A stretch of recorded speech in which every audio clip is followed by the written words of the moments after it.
और गोपालक, गौरक्षा और गाय जिस तरीके से इस देश में धर्म के मुद्दे से ज्यादा सियासत के मुद्दे पर आकर टिकी रही। बीजेपी को लेकर यह कहा जाता है कि वो गौरक्षा के मामले को लेकर खूब राजनीति करती है, लेकिन भले ये सियासी मुद्दा रहा हो, लेकिन कहीं ना कहीं गोपालकों की सुविधाओं को ध्यान में रखते हुए हर पार्टी, हर सरकार ने ये कोशिश की है कि उनके लिए कुछ बेहतर किया जा सके। और शायद एक यही कारण है कि कांग्रेस पार्टी की तरफ से ये कार्यक्रम आयोजित किया गया। और ये तो कहा जा रहा है कि लोकसभा चुनाव से पहले कांग्रेस हो या बीजेपी गाय का मुद्दा हथियाना चाहती है, और इस पर जिस तरीके से भी हो उस तरीके से एक बेहतर मैसेज देने की कोशिश जरूर है। फिलहाल तस्वीरें सीधी देख रहे हैं आप जयपुर से।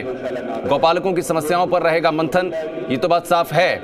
क्या कुछ और चीजें बेहतर करने के लिए हो सकती हैं, क्योंकि तमाम गौशालाएं खुलती हैं जिनको सरकारी मदद मिलती है, तमाम गैर सरकारी संस्थाओं की तरफ से भी गौ संरक्षा के लिए काम किए जाते हैं, गौशालाएं बनाई जाती हैं, तो उनके लिए भी क्या कुछ ऐसी सुविधाएं दी जा सकती हैं, क्या उसका कोई जिक्र कर देंगे?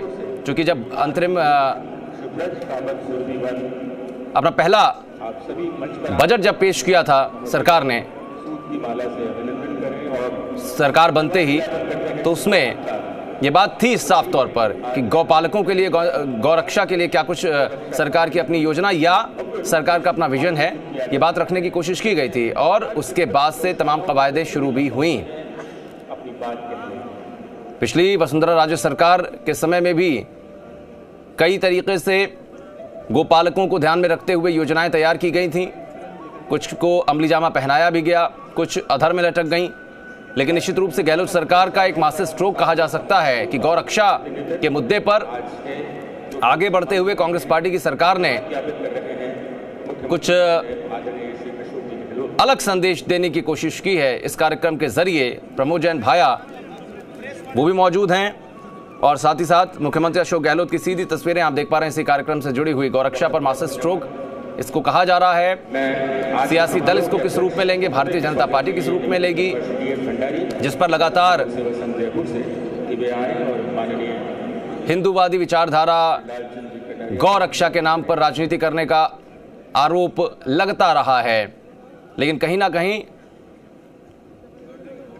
सियासत से ऊपर उठकर जहां तक बात गाय की धर्म को लेकर होती है, वो हमेशा से दिखाई पड़ता रहा है।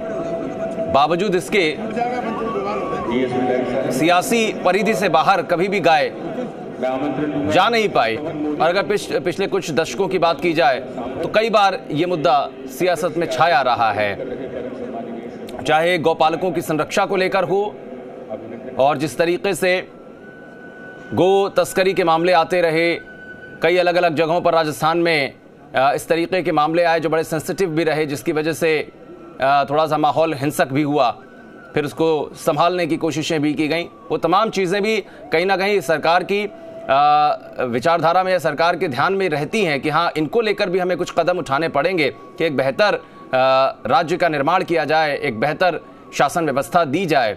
और शायद उसकी एक पहल है कि गौरक्षा सम्मेलन का आयोजन प्रदेश में आज पहली बार पार्टी की तरफ से किया गया है, और गौपालकों की समस्याओं पर मंथन तो रहेगा, साथ ही साथ उनकी सुविधाओं पर भी काफी कुछ चीजें आज रहने वाली हैं। तो सीधी तस्वीरें जयपुर से। मुख्यमंत्री अशोक गहलोत कार्यक्रम में मौजूद हैं, प्रमोद जैन भाया जो कि उनके कैबिनेट सहयोगी हैं वो भी मौजूद हैं। तो ये आप देखिए कि कार्यक्रम स्थल की तस्वीरें आप देख पा रहे हैं कि एक बड़ा सा पंडाल लगा हुआ है, तमाम लोग बैठे हुए हैं, गौपालक हैं, गौ संरक्षक हैं, जो लोग गौशालाओं से जुड़े हुए हैं वो मौजूद हैं, और मुख्यमंत्री अशोक गहलोत के अलावा उनके कैबिनेट सहयोगी प्रमोद जैन भाया और शशि मोहन शर्मा हमारे साथ जुड़ गए। शशि, लगातार गाय माता को लेकर, गौ संरक्षा को लेकर, गौपालकों को लेकर राजनीति होती रही है, लेकिन कांग्रेस पार्टी के इस आयोजन को आप, चूंकि प्रदेश में इस स्तर पर पहली बार ऐसा आयोजन हो रहा है, तो किस रूप में देखा जाए? प्रथम दृष्टया तो